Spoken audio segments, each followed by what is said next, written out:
You ready? Okay, let's do this. Let's start with some questions.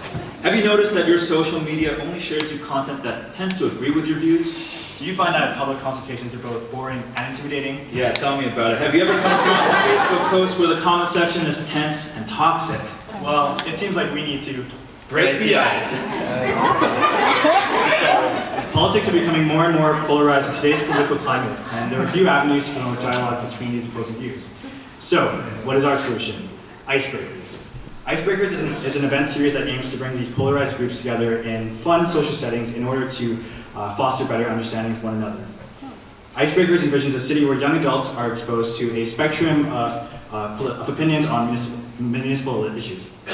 Our event series is designed to encourage civic engagement both between and during the election cycles.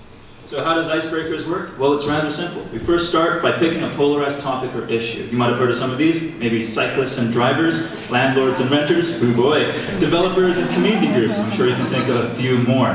Now, once we've identified a topic, we then invite experts and advocates from both sides of that issue to our event.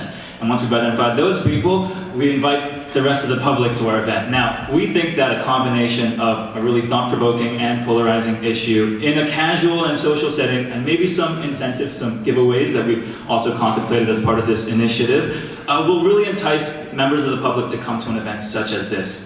Oh, I'm shaking, sorry. And now once we have everyone in one room together, our final sort of step here, we'll invite them to play icebreakers that we've sort of tweaked and designed to promote and moderate dialogue. We'll invite the experts and advocates to sort of play the first round, and then we open it up to the rest of the group. With this upcoming municipal election taking place in October, we see this as a prime opportunity to launch our event series. For our pilot event, we have chosen a game of Giant Jenga for approximately 30 guests based on the riff-raff between both cyclists and motorists. To begin, participants will pull Jenga pieces and read the prompts underneath to start these discussions. These prompts can consist of true or false questions, anecdotes, and statements. For example, true or false, cycling is the fastest growing method of transportation in Vancouver. Or tell us a time when I didn't feel safe on the road as a cyclist or as a motorist.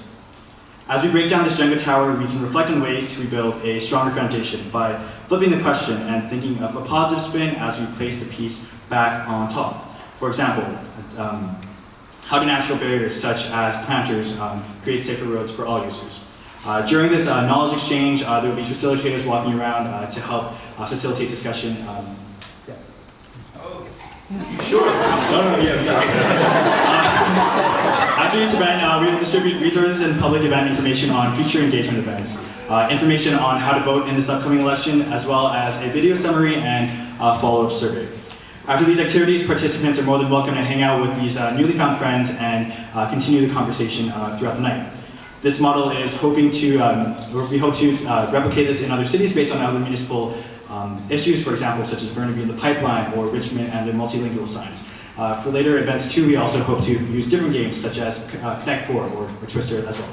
All right, so we're really excited about this idea, and I hope after this presentation you guys are a bit too, but we've got some asks from you as an audience. First, we're looking for partners, organizations or individuals that might be able to help us host or organize or even offer advice for an event such as this. Second, we've got some pretty practical funding asks. We're thinking of $500 to $1,000 to host our first pilot event. And finally, an event venue, some more casual or for a social setting like a cafe or a brewery or maybe even a community space that we can rent on an evening. And finally, it said finally twice, that's redundant, but if you are an individual or if you're just someone that thought that idea was interesting and just want to chat to us, don't be a stranger, we're going to be mingling after this event. Okay, let's wrap this up. I'm Yute, this is Adrian, this is Jimin, we're Icebreakers, and we hope you look forward to depolarizing politics with us very soon.